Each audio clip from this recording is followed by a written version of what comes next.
Okay, Aries Ascendant, Aries Rising, we want to discover where you're going to have ease in your life, where there's going to be stress and tension, where the full moon is going to happen. This is for April, your beginning of the month for April of 2020. We're going to talk about the Libran full moon, which ruler is Venus. This is all about significant one-on-one relationships. We also want to discover where is Mars and Saturn in your chart. Saturn is in the sign of Aquarius, but where in your life is Saturn going to be? Because Saturn just got into Aquarius. And when Saturn stays in Aquarius, it'll be there for like 2.5 years. All right, there's going to be a time when she backs out and a time when she goes forward and goes back in. But understanding the area of your life that this takes place will help you to realize what's going on in that part of your life and why at the beginning especially it feels like there's new rules, new restrictions, and where we're somehow slowed down or stopped even. Now we have Venus, who's in Taurus energy around 24 degrees, sending supportive beams of energy, right? Venus is our money, right? Our tangible resources, because she's in the sign of Taurus as well. And she's then going to be leaving Taurus energy and going into Gemini energy, air. So she's going to go from earth to air, and we're going to dive into all of this and discover what does it all mean and how do we better understand it, what areas of our life, and what, better yet, what people and what dates we can attach to these things, when and who, right? We'll answer all those questions when we dive deep into the all astrology. Right.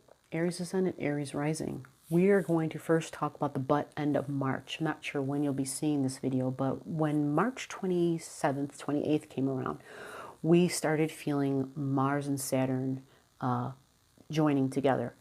And when Mars and Saturn become conjunct, Mars represents our actions. It is our body. It is our passions. It's what we want to do, right? And well, this is the butt end of March of 2020, and everybody's actions are pretty much being restricted. We can't do whatever the heck we want to do, right? In very many ways, we're given new rules that we have to abide by, and that is Saturn.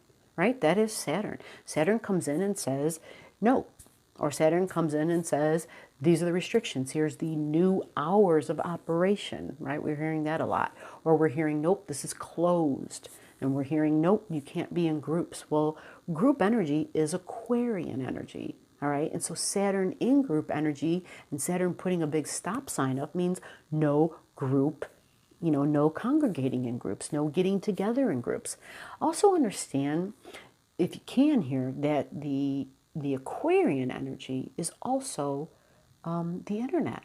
So we can gather there, right? We can do it digitally, we can do it electronically, but we can't do it in the tangible, right? Because it's not safe right now. We're practicing social distancing. These are the new rules. Now, Mars and Saturn don't stay together real long, but let's first find out where this is happening in your life. It's not that you really need astrology to tell you, hey, I can't go to work right now, or hey, I'm not allowed to go to a bar because it's closed, right? You already know this.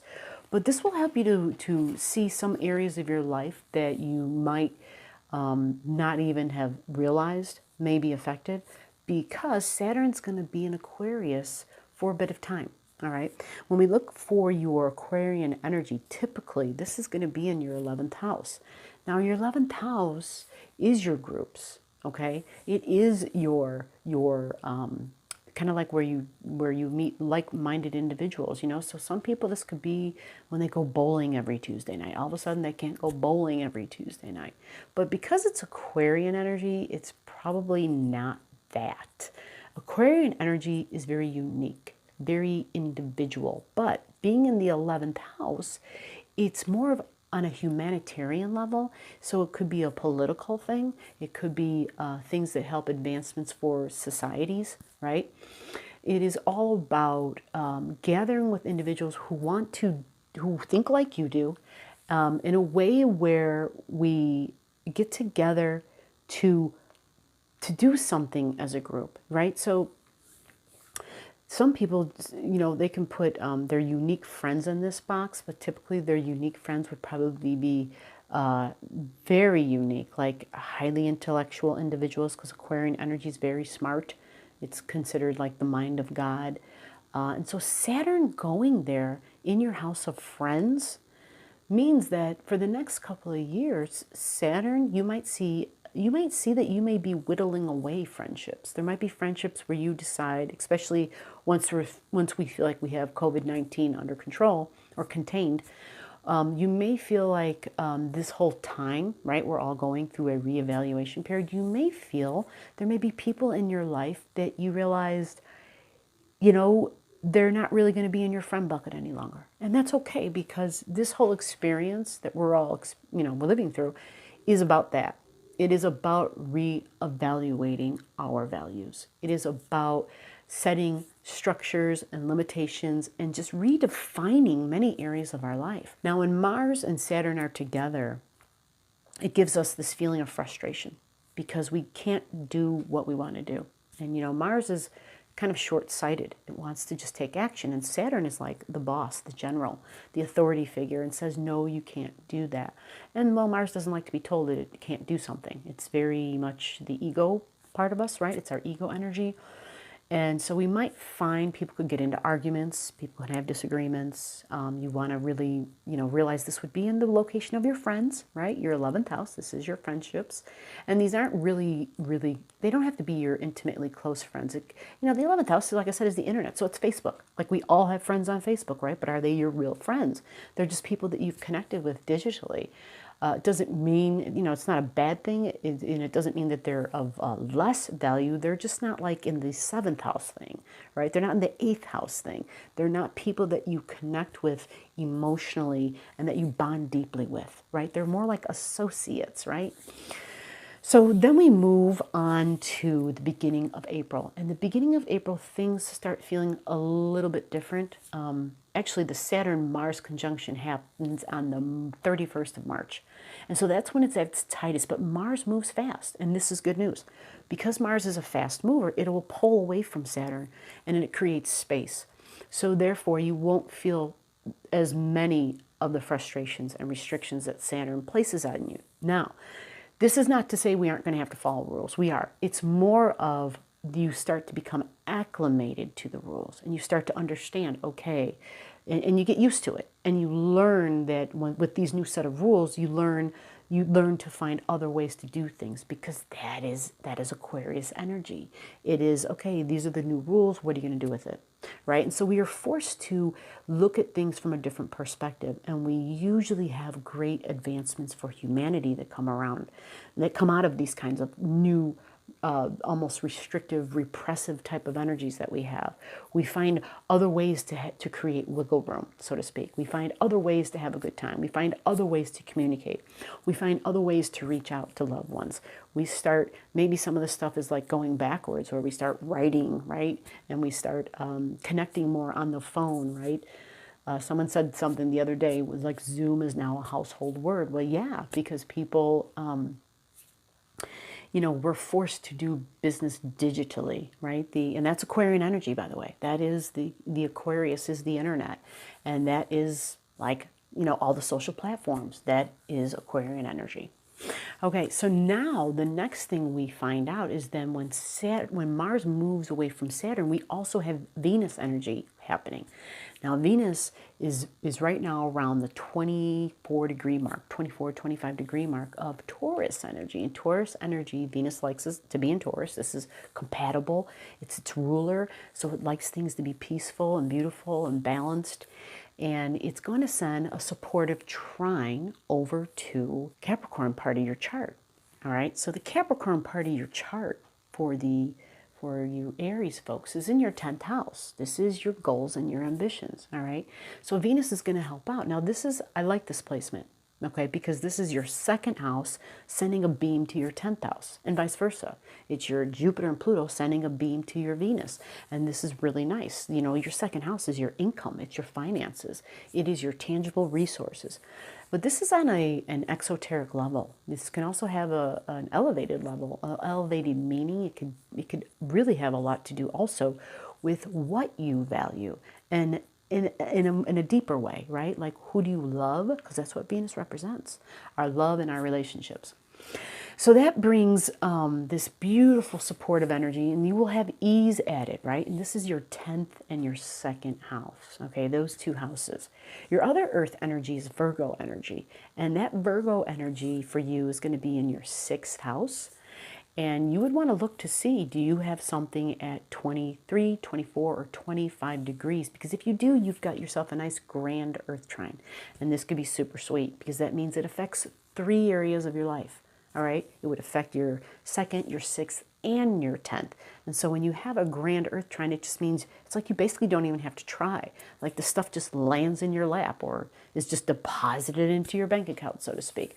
That's grand trine energy. All right, now we have to talk about some of the other stuff that's not so comfortable, and that is the Jupiter-Pluto that's occurring. Jupiter is all about adding to things.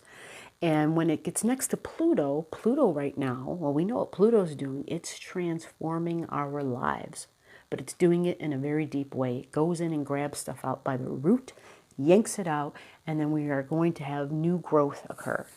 Now, Jupiter and Pluto meet up 3 times in 2020, okay? At this time right now, they're getting Venus supporting them, believe it or not, but Venus is going to pull away, and Venus is going to go into air. So Jupiter and Pluto is things may feel difficult right now, but Venus will then send some support to the Aquarian energy because she's going to enter Gemini. Okay, again, if you're not sure what any of these things are, or if you're confused, or if I lost you, just comment your digits down below and I can comment back to you and help you and clarify things and see if you have trines or squares and better understand what area of your life and what people are going to be involved in the dates specifically for you. When Venus moves into Gemini energy, she will be sending supportive beams to Mars. She'll first send a trine to Saturn, which is great. Then she'll send a trine. Anytime you hear the word trine, it's ease and support. She'll send a trine to Mars. Now, Venus is the feminine energy. Mars is the masculine energy. So something is going to occur where we're going to see these masculine and feminine energies getting along, all right, effortlessly. And so your Gemini energy is in your 3rd house. Your 3rd house is your coworkers, it is your neighbors, it is your siblings, and this happens like around the 3rd/the 4th of April. Mars pulls away from Saturn, Venus starts dipping in, she's in air, she's sending supportive beams, and you're going to see the Mars-Venus action like 4th, 5th, 6th, 7th. They'll be sending supportive communications, supportive vibes, supportive thoughts. They'll be sending them to each other. Now, this will add ease in areas of the 3rd house, and that is your thinking and your communication, and this will be nice, okay? Because right now, at this time, with what we're all experiencing, this pandemic energy and all this fear, if you can have support, right, in your thinking, this is Venus coming in and giving you a sense of peace. And this is going to be beautiful. And you're very fortunate, Aries, because I know you've been waiting for this peace.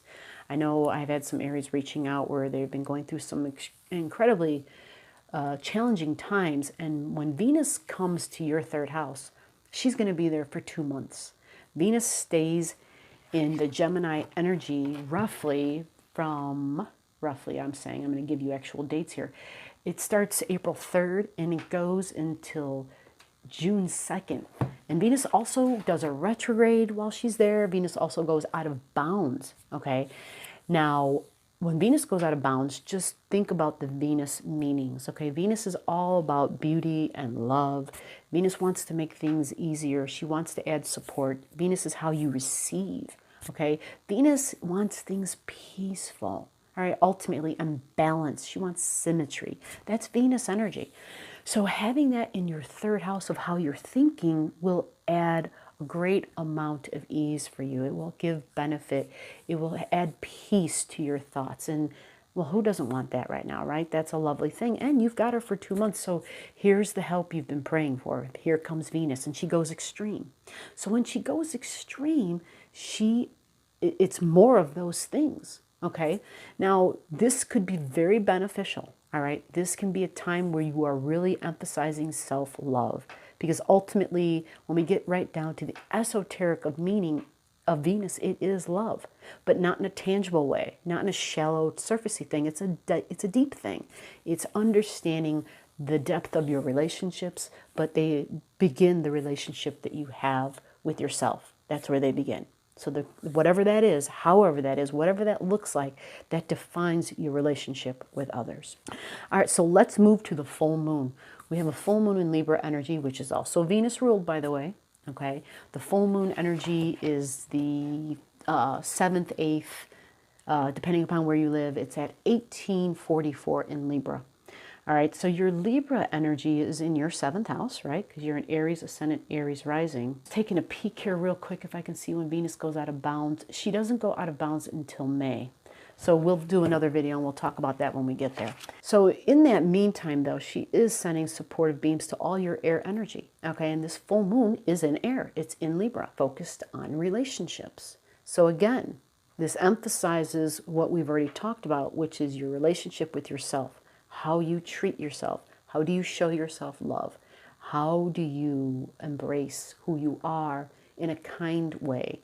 How do you support yourself during trying times? And this is that, right? Trying times. And that will define every relationship you have. And this is a time where wherever Gemini is for everybody, regardless of their rising signs, but wherever Gemini energy is, Venus is spending 2 months there, and then retrograding while she's there, going out of bounds while she's there. This so much supports what Uranus is doing in Taurus. Uranus in Taurus is forcing us to reevaluate what it is that we value. So we're going to be doing a lot of prioritizing. There's going to be a whole bunch of relationships that we realize we've outgrown, right? That no longer are really that important anymore. And all these events that we're experiencing, these deep emotional changes, these Plutonian sweeping events, right, that are globally occurring, they're going to make us reprioritize those that are really actually important to us and those that are not. On a big scale, it will be the understanding that, well, humanity is my family, right? And that's a very esoteric, very grand way on the big level.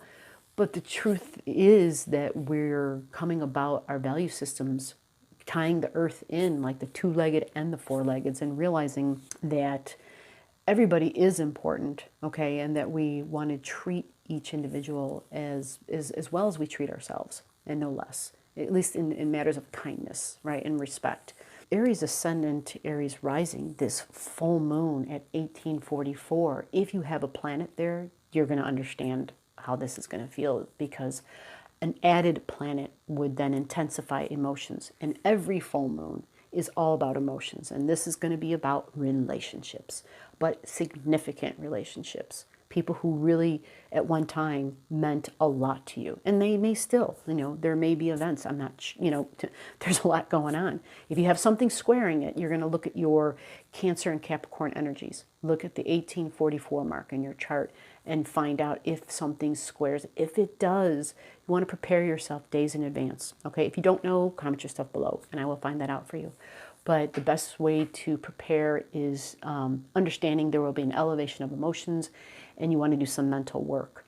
Honestly, in advance, you're burning a whole bunch of sage, and just doing things to keep you calm and happy. With that, I'm going to mention one last thing really quickly, and that is how to stay sane during these times. You want to kind of get out of the head, right? I know we talk about meditation and all that kind of stuff, but being creative and engaging the other side of the brain, getting out of the head, is a way of escape, right? And right now we're finding difficulty escaping. A lot of folks would escape. They'd go to the bar, they go to the movies, right? They hit the trail, but we can't do that right now. So how do we escape, right? You got to find something that you enjoy. So if I look in your 5th house, typically your 5th house has your Leo energy there.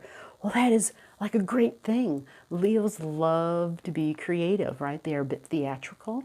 So there could be, maybe you're going to write a play, write a book, right? Start writing poetry, although that's not really a poet's mark. But, you could have other things there. You could have some deep energy there that would then enhance the writing. But it doesn't have to be writing. It could be taking a pen out and drawing. It could be a paintbrush. It could be music. It's Leo energy. Leo loves to be able to express itself. So you got to figure out what that is for you. A hint would be to find where your sun sign is, because Leo rules sun, or the sun rules Leo. And if you find out what sign the sun is in, that will help you to further understand how it is you like to express. And that form of expressing will help you feel joy. And during all this kind of crazy times, right?